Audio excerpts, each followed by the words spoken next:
Oh, hello, hello, chỉ bay vek ule. Với lại hiện kan talen pakhat. Pusi van sang zai dan. Kan channel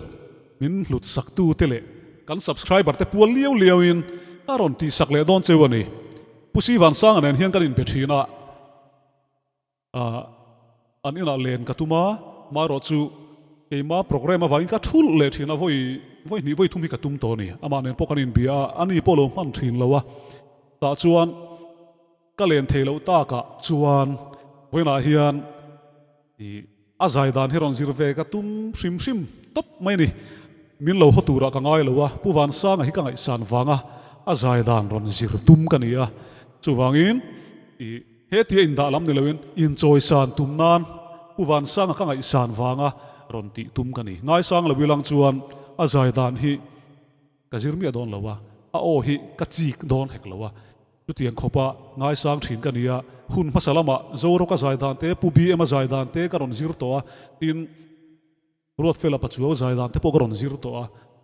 adon le chuan midang ti dan te po ron zir le ka tuma pathian in remati chuan ron ti zel ka tumang chumia chuan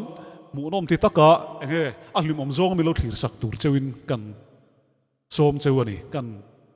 du chewani ti lai kha kan sei du a tuna hian puwan sanga za hi ka practice ngai to lo khop mai ka practice lo chin poka he to lo wa voi khat chu covid lai khan kang huna weme kan kala kan veng weme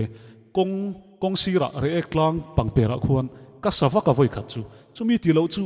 ka sak non le poka he to lo chu wangin a harasanga ngang dio dona a bitte a rem dan te hi ka thiam chiam lo wa a hla po ka thiam chiam lo wa chu wangin azai lai zo khamilong ai tu ula milong ai sak ula i ngai thak sak ula ka bit dan te hetia keyboard ri le ti vel kha ka ngai sak wak don lo ka thiam lo ka ti kha i ala kha ka thiam chiang lo wa chu wangin taron ti ve roi don ani athu en hian milong ai thak sakanga chumi pialama chuan hun rem chang ma sabera pathian in remati chuan ama angial anganin puwan sang hi dam te om chuan ron kom tho ka tum don ani in zavain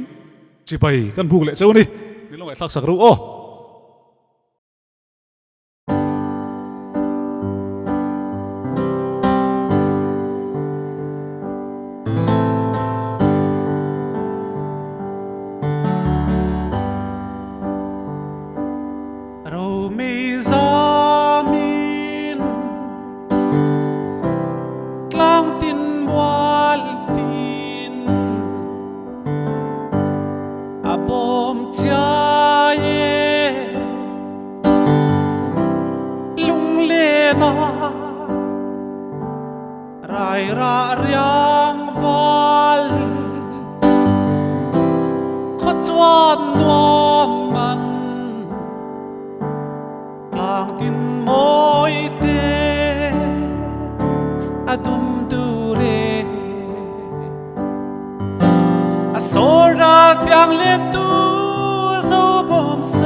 pasal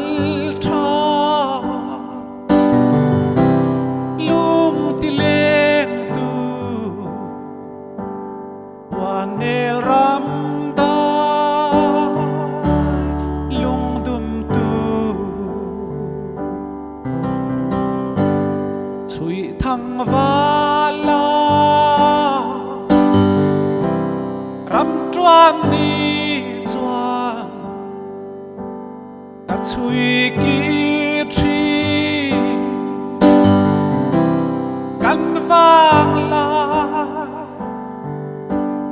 nu chui thiaman sa sang chui oi tin ruam ti a shud vele Soral tiang le tu zo bom so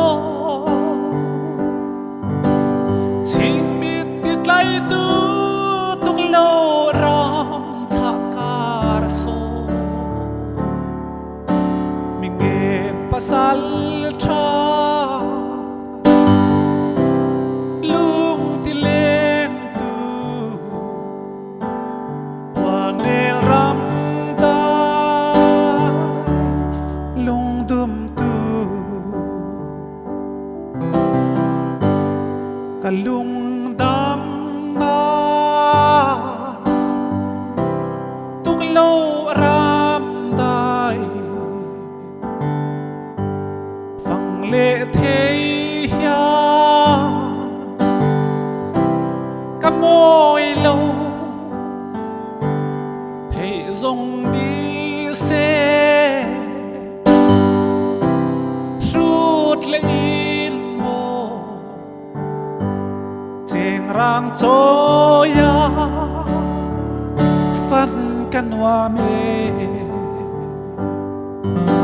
a số ra tiếng lệ tu dấu bom sa chinh mi tít lại tu tuk lâu ra chakar so mingeng pasal tha lung tileng tu buanel ram da lung dum tu na zong mo hayang tar in vang lai ni te an chuai ta buan nel ram dai kol valen cham lai fei chu li kat thlir vong vong a sora tiang le tu so bam so ching mi tit lai tu tuk lo ram chakar so mi nge pasal tha lung tilem tu buanel ram dai lung dum tu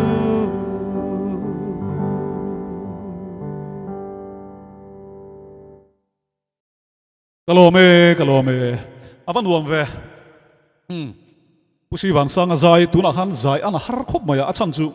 keyboard ka meta avuak hi hel hai vuak dang anaya avuak dik dewa saklo chunin a in phaman lo de hleka chuwangin kasa avuak lama ka chunin kasa moi tok lo atin abit lam pha ka kangai tu vak lo a zai lai kha ka in concentrate de hleka wangin kan ti ve no ni helai head voice zai ngai wangin o te chang de ti ngal der maya chuwangin a o hinal gatia a danglam gatia tuna po hian a o ang chiin ti thelo mai la a o ang dewin karon zai veni a moi lo mo kha uvan sanga zai dan ka zir ve dan ani top mai